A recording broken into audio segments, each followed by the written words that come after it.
There's a story that my friend Autumn sent me that I want to get to that's really weird, right? Y'all ready to be weirded out for a minute? Yeah, come on. Be weirded out with me.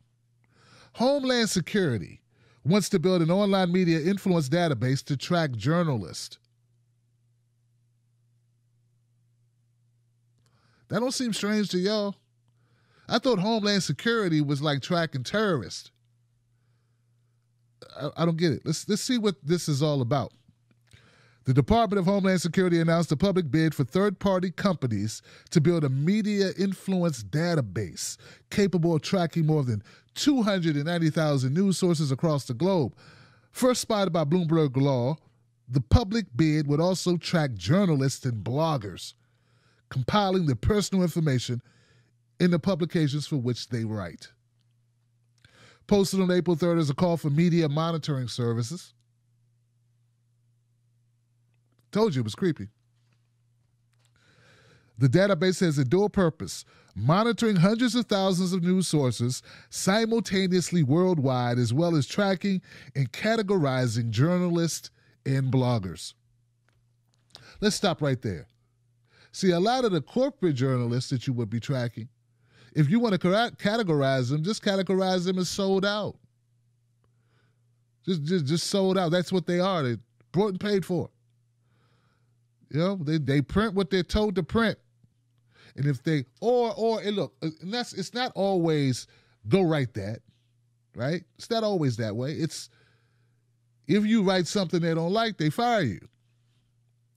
And after a couple people get fired, you kind of get the point that, hey, I guess if I want to keep a job, I can't write that. So that's the thing. People say, like, you know, when they go on these shows or when they write these articles, they're never told what to say. But you are taught what not to say and what not to write, which is the same thing in my opinion. It's sort of like that story we hear about the elephant, that when it was a little baby, they tied the little baby to a stake in the ground, and when the little baby was small, he couldn't, like, the elephant couldn't break free, so it was trapped there. And as it got older, and it became so much bigger, and it could pull the stake out the ground and the whole ground with it, it still believes that it can't do it. That's these corporate journalists who, when they were small and no one knew them, they thought they had to toe the line. Yeah, I'm talking about all of them. Chris Hayes, Chris Matthews, Joy Reid, Rachel Maddow, Alka Stelzer, and Wolf Blitzer. All of them. The hacks at Slate, Wall Street Journal, Washington Times, Washington Post. These people, NPR, these people, you could pull the stake out the ground if you really wanted to, but you don't. You like the stake where it is. I'm here to tell you, you are big enough, you have a big enough name, you can go on your own and take your audience with you. This is the power of the internet. You already have name recognition. It took me 5 years to build up a percentage of what you have as far as name recognition. I am nobody compared to you, and I eke out an existence somehow. You would have such a easier way to go because you're already known. So basically what I'm trying to tell you is there is no excuse to sell out anymore. Even the worst offender deserves probation. Back to the story about Department of Homeland Security. Not only will the media intelligence, they call it a media intelligence benchmarking platform. The media intelligence benchmarking platform. As the proposed database is called, would monitor more than 290,000 online, print, broadcast, cable, radio, trade, and industry news sources worldwide.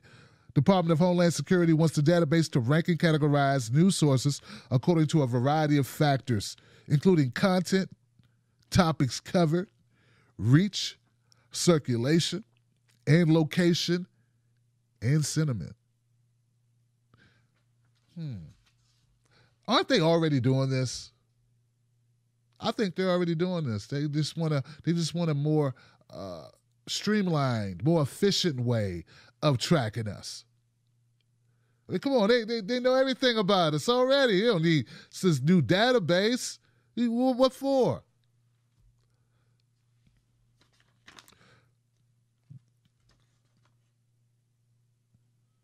Now, it says here's another element of this database.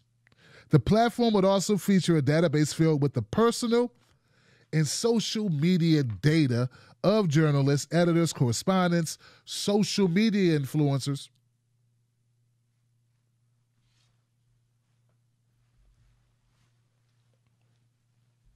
That'd be me. Bloggers as well. Searchable by location, beat, publication, and ad hoc keywords.